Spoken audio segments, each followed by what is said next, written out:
କାଶୀ ଏମିତି ଏକ ନଗରୀ ଯାହାକୁ କୁହନ୍ତି ସମୟର ବନ୍ଧନରୁ ମୁକ୍ତ, ଆଉ ସେଇଠି ଗଙ୍ଗାକୂଳରେ ଅଛି ମଣିକର୍ଣ୍ଣିକା ଘାଟ, ଏକ ରହସ୍ୟମୟ ସ୍ଥାନ ଯେଉଁଠି ବିଶ୍ୱାସ କରାଯାଏ ମୃତ୍ୟୁ ବି ମୋକ୍ଷ ଦିଏ, ସମ୍ପୂର୍ଣ୍ଣ ମୁକ୍ତି।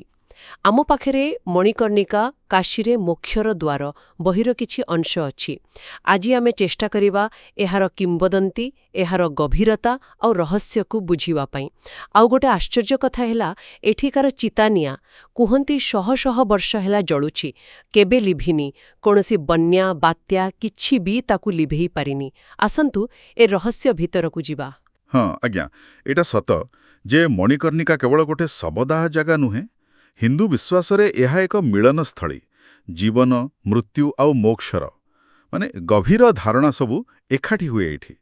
ଏହାର ପୃଷ୍ଠଭୂମି ଖାଲି ପୁରୁଣା ନୁହେଁ, ବହୁତ ରହସ୍ୟମୟ କାହାଣୀରେ ଭରା। ହଁ, ଆଉ ସେ କାହାଣୀଗୁଡ଼ିକୁ ହିଁ ତ ଏହାର ନାଁ ପଛର ରହସ୍ୟ ଖୋଲେ। ଦୁଇଟା ମୁଖ୍ୟ କଥା ଶୁଣାଯାଏ ନା। ପ୍ରଥମଟା ଦେବୀ ସତୀଙ୍କ ସହ ଜଡ଼ିତ।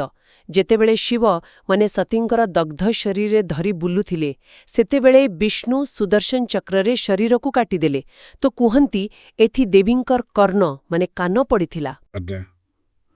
ଆଉ ଅନ୍ୟ କାହାଣୀଟି ଭଗବାନ ବିଷ୍ଣୁଙ୍କ ସହ ଯୋଡ଼ା। ଲୋକକଥା ଅଛି ବିଷ୍ଣୁ ଏଠି ତପସ୍ୟା କରୁଥିଲେ ଆଉ ଏକ କୁଣ୍ଡ ଖୋଳିଥିଲେ। ଠିକ୍ ସେତିକି ବେଳେ ତାଙ୍କ କାନରୁ ଗୋଟେ ମଣି ସେ କୁଣ୍ଡରେ ପଡ଼ିଗଲା।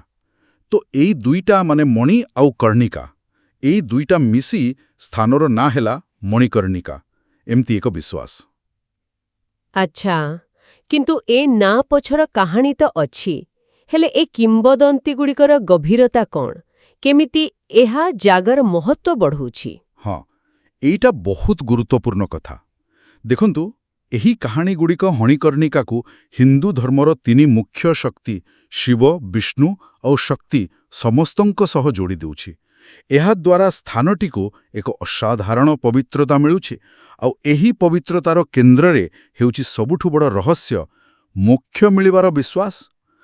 ଧାରଣା ଅଛି ଯେ ଏଠି ଯାହାର ଦାହ ହୁଏ ତା କାନରେ ସ୍ୱୟଂ ଭଗବାନ ଶିବ ତାରକ ମନ୍ତ୍ର ଦିଅନ୍ତି।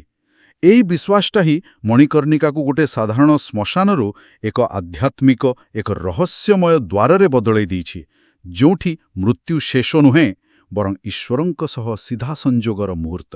ଆଉ ଏ ପବିତ୍ରତା, ମୋକ୍ଷ କଥା ଭିତରେ ଆଉ ଗୋଟେ ବାସ୍ତବ ଆଉ ଅଦ୍ଭୁତ ଭୂମିକା ଆସେ। ସେ ହେଉଛି ଡୋମ୍ ରାଜାଙ୍କର। ଡୋମ୍ ସମାଜ, ଯେଉଁମାନେ ପିଢ଼ି ପରେ ପିଢ଼ି ଏ ଅନ୍ତିମ ସଂସ୍କାର କାମ କରନ୍ତି, ତାଙ୍କର ମୁଖିଆକୁ ଡୋମ୍ ରାଜା କୁହାଯାଏ। ଆଉ ବିଶ୍ୱାସ ଅଛି ଯେ ତାଙ୍କ ବିନା ଅନୁମତିରେ ଏଠି ଚିତା ଜଳିବନି। କୁହନ୍ତି ଏ ଅଧିକାର ନିଜେ ଶିବ ଦେଇଥିଲେ। ଏଇଟା ବି ଗୋଟେ ରହସ୍ୟମୟ ପରମ୍ପରା ନା? ହଁ, ବୁଝିଲା। ଏଇଟା ବି ଗୋଟେ ଦେଖିବାର କଥା, କେମିତି ଗୋଟେ ନିର୍ଦ୍ଦିଷ୍ଟ ସାମାଜିକ ପରମ୍ପରା ମୋକ୍ଷ ଭଳି ଗମ୍ଭୀର ଆଧ୍ୟାତ୍ମିକ ଫଳ ପାଇଁ ଏତେ ଜରୁରୀ ବୋଲି ଧରାଯାଉଛି। ଏଥିରୁ ଜଣାପଡ଼ୁଛି ଯେ ଏ ବିଶ୍ୱାସ ବ୍ୟବସ୍ଥାରେ ମୋକ୍ଷ କେବଳ ଗୋଟେ ଦାର୍ଶନିକ କଥା ନୁହେଁ, ଏହା ନିର୍ଦ୍ଦିଷ୍ଟ ରୀତିନୀତି ଆଉ ସାମାଜିକ ଭୂମିକା ସହ ବନ୍ଧା ହୋଇ ରହିଛି। ଡୋମ୍ ରାଜା ଯେମିତି ସେ ରହସ୍ୟମୟ ଦ୍ୱାରର ଚାବିକାଠି ଧରିଛନ୍ତି।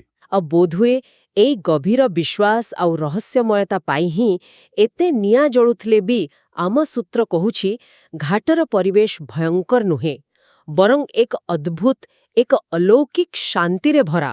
ସତେ ଯେମିତି ଏଠି ମୃତ୍ୟୁକୁ ଭୟ ବା ଦୁଃଖରେ କମ୍, ଆଉ ଏକ ପବିତ୍ର ଯାତ୍ରାର ଅଂଶ ଭାବେ ଦେଶୀ ଦେଖାଯାଏ। ହଁ, ଏଇଟା ସତ। ଏହା ମୃତ୍ୟୁର ସାଧାରଣ ଧାରଣାକୁ